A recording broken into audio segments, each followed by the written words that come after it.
કે મારો દીકરો સારો ડૉક્ટર બને, સારા ઘરે હું લગ્ન કરાવીશ અને સારી વહુ લાવીશ અને મારો દીકરો એ સુખી રહેશે અને મારી પણ એ સેવા કરશે.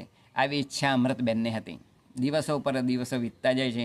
આ બાજુ ગણપતિજી એ નારદજીને આ કથા કહે છે અને નારદજી આ કથા સાંભળે છે.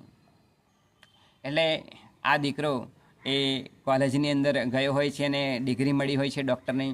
એટલે એની મા એ ખુશ થતી હોય છે, કારણ કે એ ઘણા બધા ઘરે કામ કરવા માટે જતી હોય છે અને રાત પણ પડી જતી હોય છે. એટલે એના દીકરાને જ્યારે ડૉક્ટરની પદવી મળે ને ત્યારે એની મા જે હતી ને અમૃતબેન એ ખૂબ ખુશ થયા અને એ ગામની અંદર એણે ઘણી બધી મીઠાઈ લાવી અને વહેંચી હતી અને બધાને કહેતા ફરતા હતા કે મારો દીકરો ડૉક્ટર બન્યો, મારો દીકરો ડૉક્ટર બન્યો. આમ કહેતા કહેતા એમના હૈયાની અંદરથી એ ઉભરો